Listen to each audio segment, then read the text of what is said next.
I would now like to introduce Zach and turn it over to him. Thanks, Zach. Well, thank y'all for having me. I appreciate it. It gives me great pleasure to be here today. Thank y'all for joining up and welcome to my kitchen. We're down here in North Carolina. We are going to be talking about tequila, agave, and all the fun things for Cinco de Mayo. Cinco de Mayo, has a huge,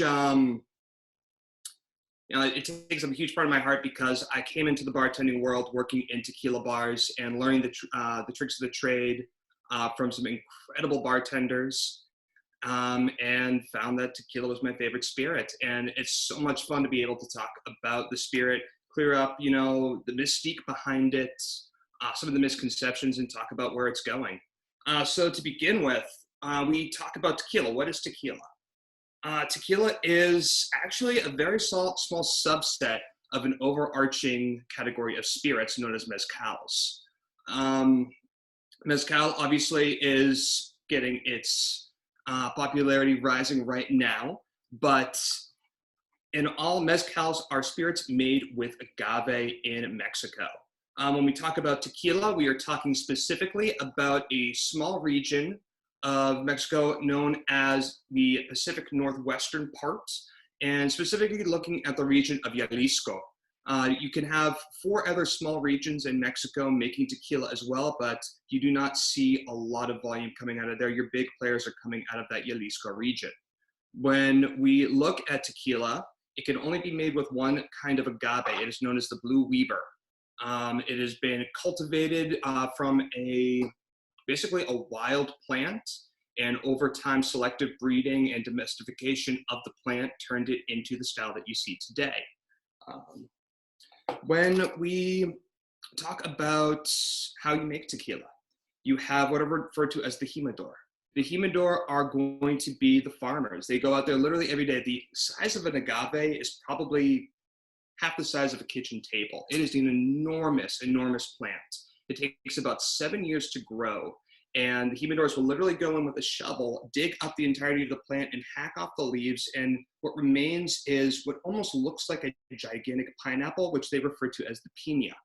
The piña is then going to go through this really cool process where you put it in basically an enormous brick oven, and over time, the tequila is going to seep out a little bit of sugar and just get nice and soft. And then this is kind of where tequila starts to take on differing styles. For most commercial tequilas today, you will see a mechanical extraction of those sugars for the distillation process. But for people who hold on to the true tradition of tequila, they use what is referred to as the roca method. Roca basically means you put all of that agave that's been baking in right onto the ground into this little divot, and then being led around is something called the tahona. It's just this huge stone wheel that by tradition has to be driven by a donkey, and the donkey literally goes around in a circle crushing down that agave just enough so that the sugar is extract a little bit more, and then they take a sugar and a little bit of the agave fiber and put it in for the distillation process. And at this point, I want to start to talk about a little bit of the misconception with tequila, because a lot of times when people think about tequila, you think about the bad experiences you had with it. You think about college. And this is one of the first things I always like to clear up with people is everyone always says, oh man, I love tequila, but I always have a bad time with it. Something is wrong with it. Like my system can't process it. And it's even gone so far to get some press about the possibility of psychoanalytics being, or psychoactive properties being within the liquor. So the interesting thing with tequila is that if you were to look at a bottle of tequila, for me, I have Espolón today, you would actually notice that the liquor, the alcohol content is approximately only about 80% of what you would get out of whiskey. It's actually one of the lower alcohol lower alcohol spirits that we have. And unlike what our friend John Tapper once said, there is no mescaline in tequila. Mescaline is actually it's the psychoactive property found within the peyote plant. But what causes people to have that bad experience with tequila is what we basically in psychology would refer to as the self-fulfilling prophecy. You drink tequila when you're expecting to have a party. And that's what we're doing tonight. We're celebrating Cinco de Mayo. Nobody does shots of gin. Nobody does shots of rum. We do shots of tequila. And that's the only reason that, when people say, oh, I have one margarita and I go crazy. It's because it is an incredibly smooth spirit. It's usually done in drinks that are citric forward, which people drink at a faster rate. And the shots go down easy. So when we talk about the distillation process of tequila, getting a little bit back into the scientific side, tequila is made in what we refer to as pot stills. And pot stills are these enormous basically just copper vats with a small tube at the top. You put the agave and the sugar down at the bottom and you start a fire under it. And over time, the alcohol will begin to separate from the water within the, first of all, you obviously have to have the alcoholic reaction where you have the yeast, going through and creating alcohol out of sugar. But then when you have that distillate, when you have what would be referred to as a mash, you put that into the copper pot, and when you heat that up, you have a separation between what we would say is water, conager, and alcohol. And within a copper still, it's the same still that you use with whiskey and with scotch. A lot of fun things happen with that. Being copper, it obviously heats up at a lot lower rate, or excuse me, a lot faster rate than other styles of stills. And also within copper stills, they're incredibly expensive and incredibly easy to put a divot into, to put a little, not necessarily a hole, but basically to bang it around a little bit. These are pot stills that have been handed down generation after generation. And for every little divot that's in there, that actually has an effect on the distillation process. It actually can have a little bit of an impact on the flavor. So as the distillation goes through, you will get the spirit moving up into that small little tube at the top. And that is where you kind of start to get what we would refer to as the premiumization of tequila, where, you have your $10 bottle for like a liter versus that, $500 bottle for, just what you have at home. What sets those apart are what we refer to as the times of doing distillation. So when you distill liquor, you will have what we refer to as the heads and the tails. The heads and the tails refer to the separation of the alcohol from the conagers. Conagers are basically, think of them as almost like a toxic substance. In a sense, they are actually quite dangerous, and every alcohol will always have a tiny bit left in there. The more that is, the more the conager is present in the alcohol, that's what causes hangovers, is because you have a little bit of that natural toxin and natural, just bad substances that were not removed. So when you think about, I have Grey Goose that's been distilled 6 times, that means it's gone through the still 6 times, and therefore 6 times the heads and the tails, those parts of the distillation process where the conagers, the bad parts are found, have been removed. Basically, what a master distiller will do is, as the distillate starts to come through the pot still, they will basically taste real quick, and they will recognize when the liquor starts to taste correct. And up until that point, all that liquor goes in the trash. And then they continue to taste.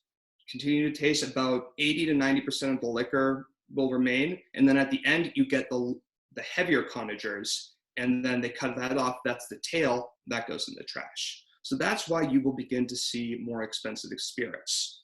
And that is actually where we're seeing tequila going right now. Tequila is one of the fastest growing spirit categories in the world. across the world. Obviously, whiskey remains the biggest, but vodka and gin are plummeting, whereas cognac and tequila are rising. And specifically in tequila, what's rising is what we refer to as the premiums, your Don Julios, your Patrons, your Espolones. And that's when we kind of start to get into the different styles and the different ranges of tequila. Now, obviously, we've all seen Blanco, Reposado, Añejo tequilas. But what do those necessarily mean? When we talk about a Blanco tequila, that means that that tequila has been aged for just under 2 months, up to just under 2 months in oak. And a lot of times they're using old whiskey barrels because whiskey can only be aged in oak once. You cannot reuse that barrel again for whiskey. At that point, it's done, it's over with. It no longer counts as whiskey if you reuse that barrel. So tequila distilleries have been having an absolute blast using those. A reposado, which is what I have tonight, is going to be aged in those barrels up to a year. Añejos are aged from 1 to 3 years, and then we have a category known as the super añejos, which age from 3.5 years and beyond. And those are your bottles that are just incredible. They're easily, $2,000-3,000 a bottle, but if you can ever find one, buy it because it is one of the most beautiful things you will ever taste in your life.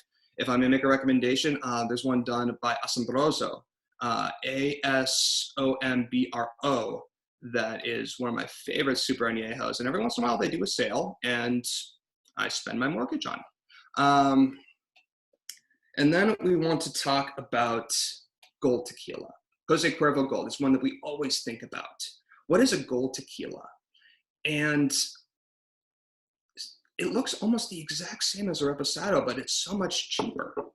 And I'll always mention, when I talk about spirits, I don't judge. You enjoy what you want to enjoy. Never let anybody tell you not to enjoy that. Bartenders kind of had that weird phase where we all had curly mustaches and wore suspenders, and we talked to people about how dare you drink a Bud Light, and we're kind of past that phase now. But what I like to do is kind of inform people about what is actually going into them. So when you think about a gold tequila, what you're drinking is a style of tequila known as a misto. So a misto is actually kind of down towards the lower tier of what actually you can make tequila. So under what we refer to as the DOC program, the Dominization of Origin, which basically is the governing body that allows people to call different alcohols by a certain name, tequila has to be 51% Blue Weber agave in order to be called tequila. Anything below that, it's not tequila. Now, most of your tequilas are 100% agave, but there are also a fair amount that go up to that 51% and stop right there. And the rest of the liquor in there is based on a low quality cane sugar. So basically it's tequila mixed with a lower quality rum. And again, it's delicious. It does the trick, but I always like to enjoy 100% agave. And you can usually tell that by looking right up at the label. You will always see, if I can do it backwards, maybe. Yep, there we go. A tequila will always say 100% pure agave on it if it's 100%. If you do not see that, it is not 100% agave. It does have that cane sugar in it. Now at this point, I think you've listened to me talk a little bit too much, and I think we want to make a cocktail. So I'm actually going to make a margarita real quick for you and kind of show you my style of doing so. So I'm going to angle this down a little bit so y'all can follow along. So the margarita goes back to about 1938.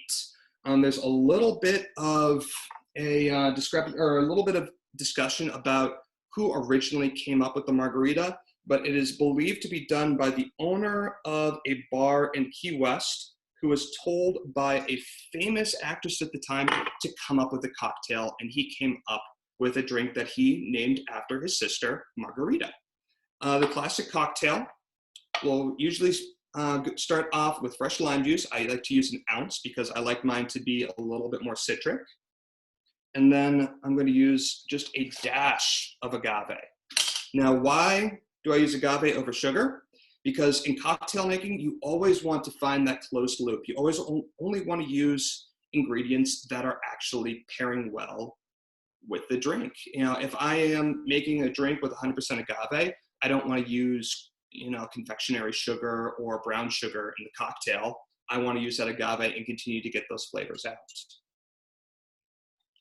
From there, we have triple sec. Triple sec is basically just a neutral grain spirit. It's basically just a flavorless liquor that you've added a little bit of orange extract to. For mine, I use Patron Citronage. You can use Cointreau. And if you want to be super fancy, you can use Grand Marnier, which will make the Cadillac Margarita. Now, what separates Grand Marnier from all other triple secs is that most triple secs, like I said, are a neutral grain spirit. It's basically flavorless brandy, which they've added the flavor of orange to. Grand Marnier is cognac. It is a specific kind of, it's a specific type brandy found only in a small town in France, and that's why it's so expensive. So I added about 3/4 of an ounce of that triple sec, and then 2 ounces of tequila. And then you just do a quick shake.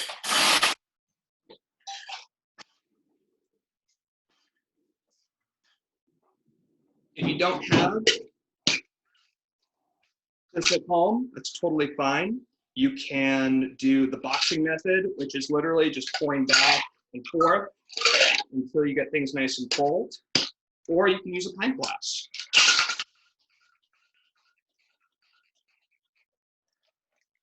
Now,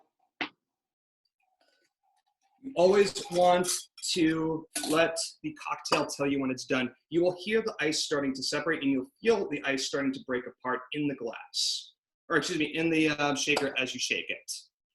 Typically, when you're making a cocktail, you want to add about 25% of the cocktail's weight in water. So you're basically 1/4 of the cocktail is going to be water. Now, obviously, we want to add a little bit of salt and sugar to a margarita. And this is the one place where I am going to put my foot down and be the snobby bartender. And I'm going to say, if you have a sugar rimmer or a salt rimmer at home, please throw it away.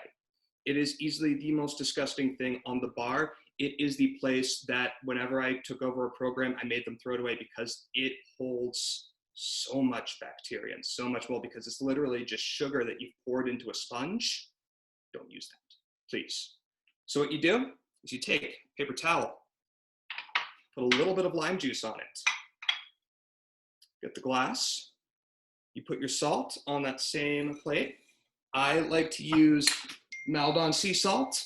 It is a British style of finishing salt, and it has these really beautiful crystals on it.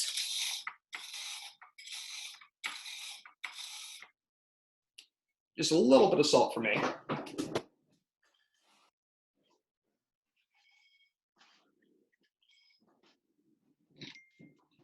And you're done.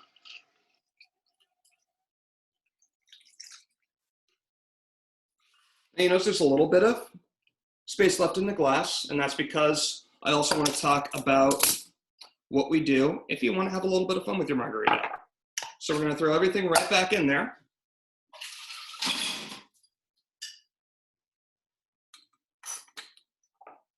And my wife is going to kill me as I begin to make the kitchen really dirty. And we're going to do one of my absolute favorites, strawberry and jalapeno. So why does tequila taste so good with spicy food? And that is because about 99% of all spirits and wine and beer and sake have all been kind of selectively fashioned to fit the cuisine of the area. The only place I say that that is not true is in France, where they've spent literally 400 to 500 years cultivating the right grapes. but that is for another pandemic to talk about. That's far too much to talk about right now. So when we're doing a jalapeno, you'll notice obviously you have the skin and you have the seeds. All of the spice is held in the seeds. All the capsaicin is in those little seeds. All the flavor is obviously in the skin and in the flesh. So if you want a spicy margarita, you keep the seeds in. If you don't, you pull them out. Simple as that. Strawberries.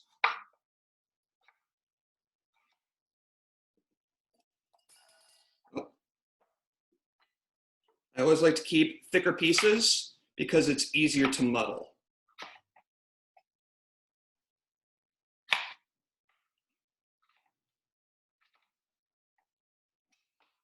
Now, let's say you don't have one of these at home. This is a muddler. This is what we use to kind of push ingredients down and start to extract flavors and oils. If you don't have this at home, use, just your regular serving spoon. You don't have to destroy the fruit. You don't have to destroy the herbs that are in there. You're really just trying to extract the oils and a little bit of flavor, and the ice is going to do the rest. So again,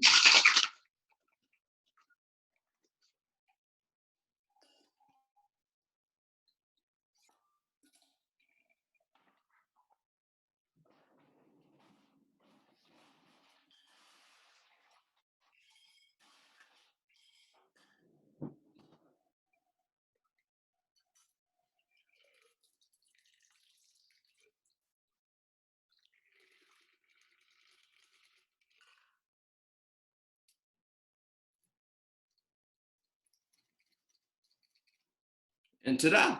Now you notice I'm using a tea strainer here. That's just to keep out any of the excess fruit, vegetables, and also the small ice shards that will remain in the cocktail and kind of dilute things over time. If you want your cocktail to last longer, you just use one of these to catch that extra.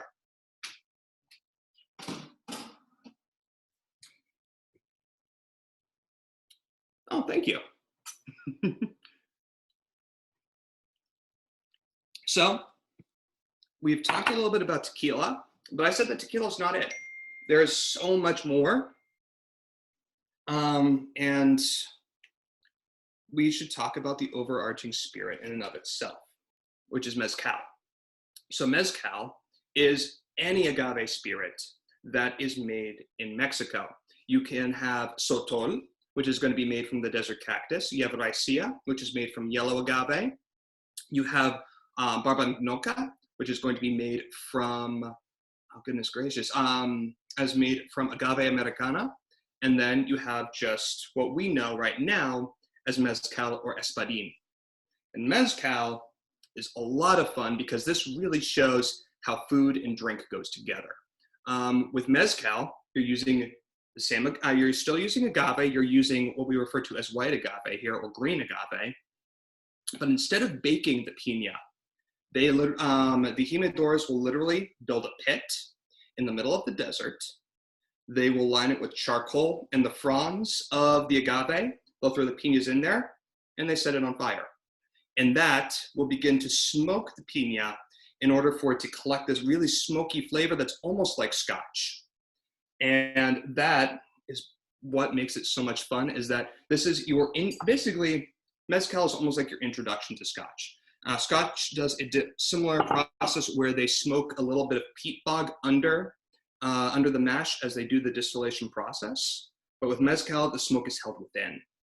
But still has just enough sweetness that it goes well in cocktails. So when we talk about mezcal, same style of aging where your blanco, or what we would refer to in mezcal as joven, as young, is aged up to 2 months. Reposado up to a year. Añejo up to 3 years. And then you'll see all different kinds of words on there as well. You'll see espadín, which is the style of white agave that about 90% of all mezcal is made of. Espadín is actually going to be the grandfather of Blue Weber agave. It's basically what you do in this situation is you do selective breeding, where you mix different plants together in order to get the flavor you want. We see it all the time in wine, where, for example, Cabernet Sauvignon is not a naturally occurring grape. It is actually a cross between Cabernet Franc and Sauvignon Blanc. Basically, somebody had the incredible idea of having those two Vinus vinifera species crossbreed, and they created the most popular grape in the world. Within Mezcal, we also have wild occurring agave. If you ever see Tobala, or if you ever see Arauquino, some incredible bottles. And then we have something called Pechuga. Pechuga is one of the weirdest things I've ever seen in my life. So Pechuga is a style of Mezcal that is not for the faint of heart. What you do in this process is, again, you're still using those pot stills, those copper stills, but in that little duct where the alcohol distillate is supposed to go through, they hang a piece of raw chicken, or they hang a piece of raw venison. And actually, the alcohol is infused by the meat as it goes through, and you basically have meat-flavored mezcal, which is really weird, I know, but it actually does really well with the flavors that come out of the Oaxaca region where mezcal is done. Oaxaca is well known for its moles. Those really hearty dishes with chocolate and nuts and everything else mixed into it. And those earthy, almost gamey flavors of the Pechuga are absolutely gorgeous with it. Then the other thing that we have to talk about with mezcal is the worm. I'm sure a lot of y'all have seen a bottle of mezcal before. And you notice, so one of the most famous ones right now is Monte Alban. Is what we would refer to as a well mezcal. In bartender language, it's something that is cheap enough but good enough to be the go-to for what's in your speed well. Basically, it's the mezcal that if you said, oh, I just want a mezcal margarita, that's the one we're going to use. In every bottle of Monte Alban, you will see a worm at the bottom of the bottle. That is a larva that is harvested from the agave. They are these little larvae that basically treat the agave as home. And whether it was through some terrible marketing, as some people think it is, or through tradition, it is now, for a lot of mezcal companies, you have to put the worm at the bottom of the bottle. And the tradition goes that whoever has the last shot from a bottle of mezcal has to bite the worm. I always make sure I'm the first person to take a sip from the bottle, but we don't talk about that. If you are looking for a way to get into mezcal, there is a style known as crema de mezcal, where you take, it's done by I saw that, Victoria. It's done by a company called Del Maguey. If you see it in a liquor store, there are these tall green bottles. Crema de mezcal is basically mezcal mixed up with a little bit of roasted agave syrup, and it's your best intro to the spirit. Now, obviously, since I've talked a lot about mezcal, we should make a mezcal cocktail. So for this one, since mezcal is one of my favorites, I want to add a little bit of fun with this. So Espolon, the tequila that we used, this is, I would say, just above well, probably a premium tequila. It's about $30 a bottle. The Los Amante that we're going to be using for the mezcal is actually what we would refer to as a call mezcal, top shelf mezcal. This bottle is about $70, which is what my wife is now learning. So we might not get to do this again. We are going to be taking... Hey, Zach. Yeah. We have a question. Are all mezcals smoky? Yes, they are all smoky, yes. It is part of the process of extracting the sugar from the piña. Their method of extracting that sugar is to basically cook it out and to caramelize it. So you will never find, you'll find different levels of smoke. Again, it's very much like Scotch, where if you go to different towns in Oaxaca, they have their own individual styles, but every single one of them will have some smoke to it. If you're looking for the way to get into that smoke, again, I would recommend the crema de mezcal. So we are going to make an old fashioned now. Old Fashioned dates back to the 1880s. It was in Jerry Thomas's bartender's book. He's considered the godfather of modern mixology, or of mixology in and of itself. And is one of the best cocktails to get that, have a little bit of fun with the smoky flavor. So we're gonna do 4 nice dashes of bitters. I'm gonna use a local North Carolina company called Crude Bitters. This is their Big Bear. It's a mix of coffee bean and cocoa bean. Take about a ½ ounce again of that agave syrup. And 2 ounces of Los Amante Mezcal.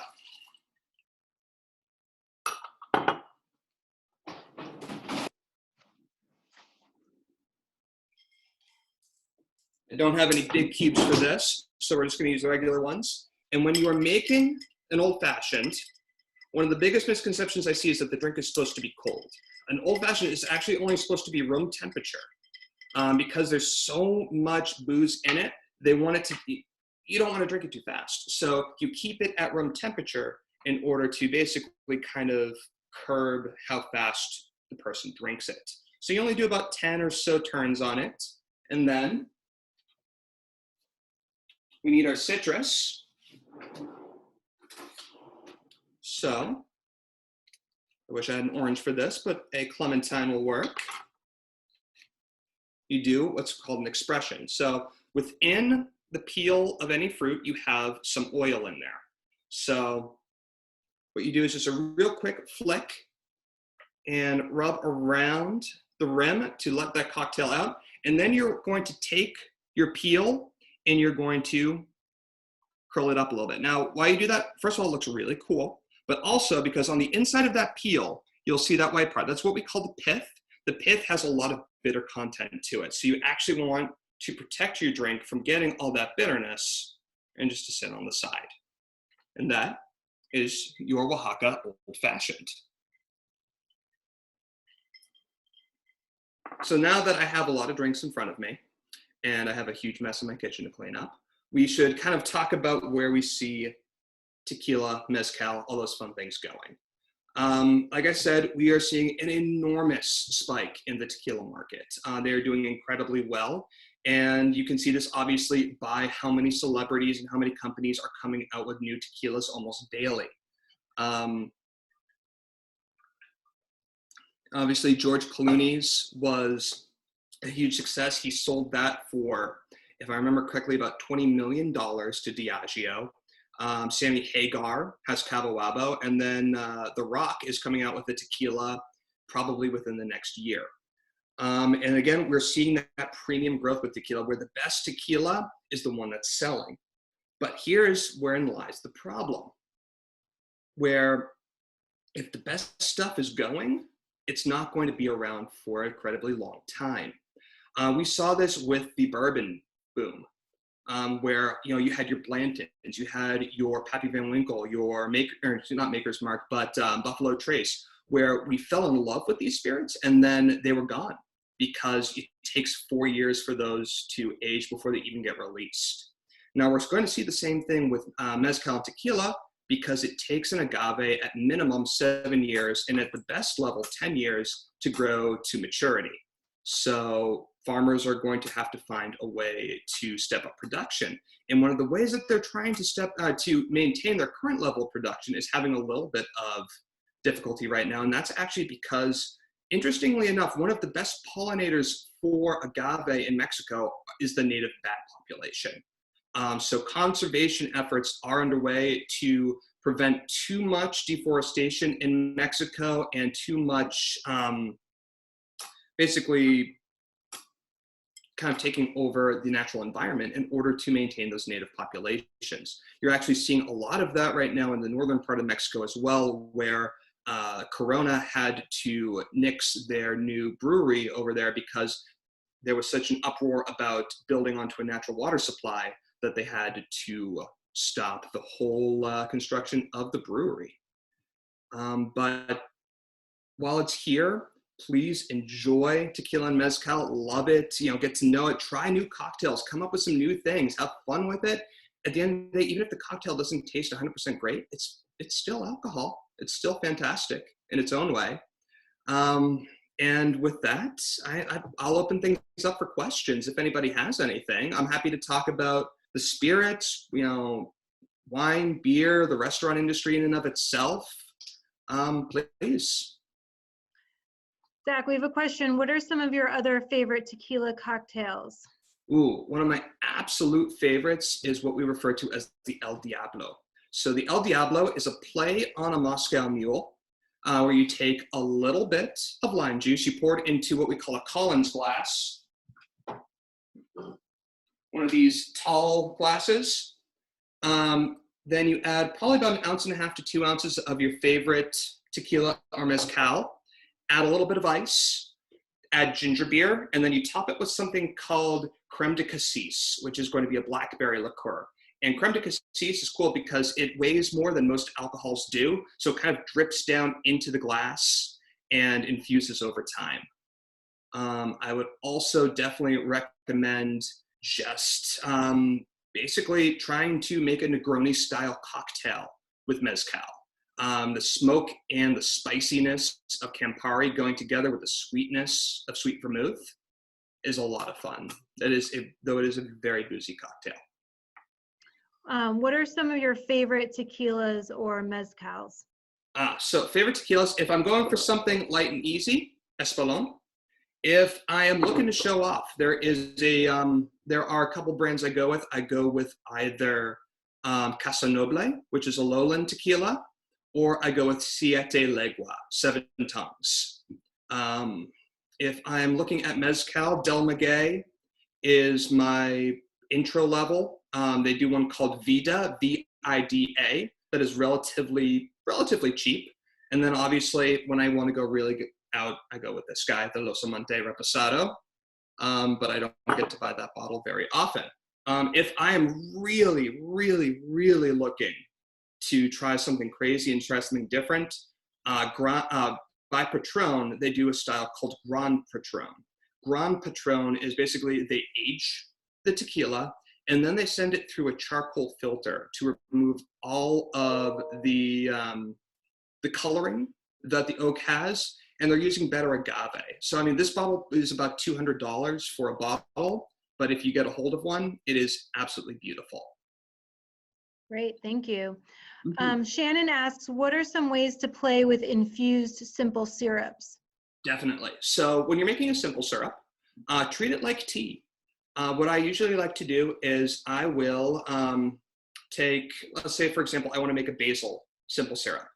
I will take about 2 cups of water and then a whole bunch of basil leaves, and I will allow that to steep. I'll allow the water to get to boiling, put the basil leaves in, let it cool down, pull the leaves out relatively fast because, like any tea, as time goes on, basically all herbs and spices have a point where it stops imparting the good flavor, and it starts imparting what we would refer to as the warning flavor. All plants have the ability to warn other plants with a chemical that they're being eaten.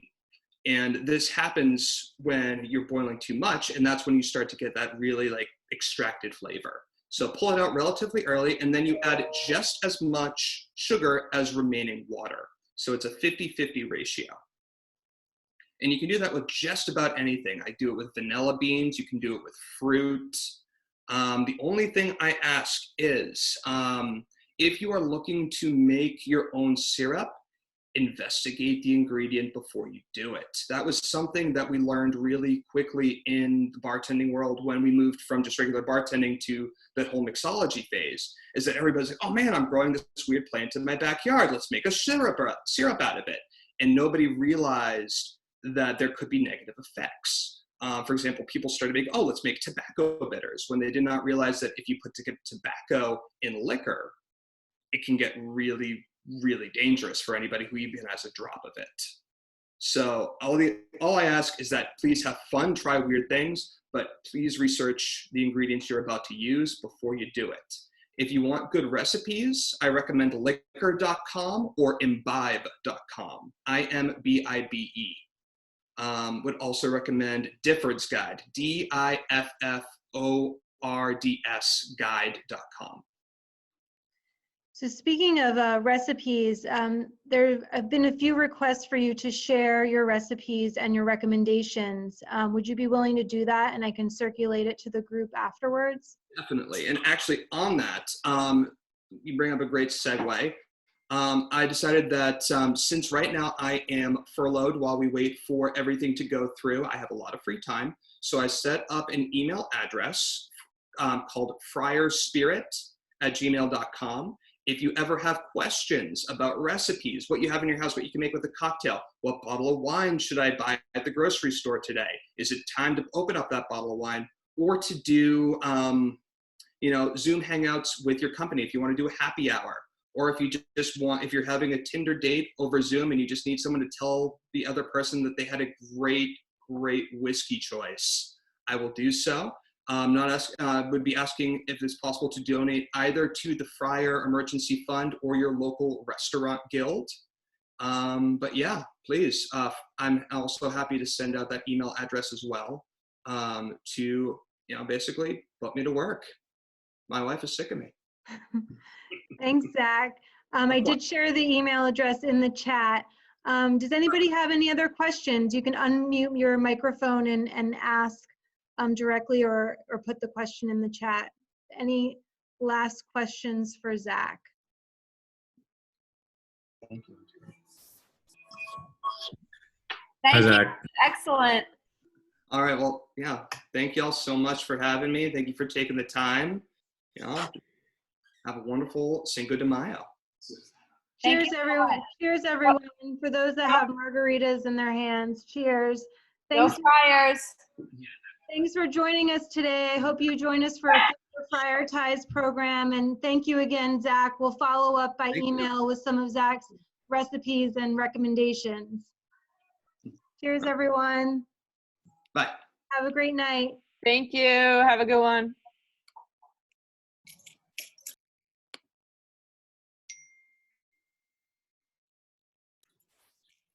Cheers. Thanks so much. Francesca, I hope that was a virgin one. It is virgin. Yes.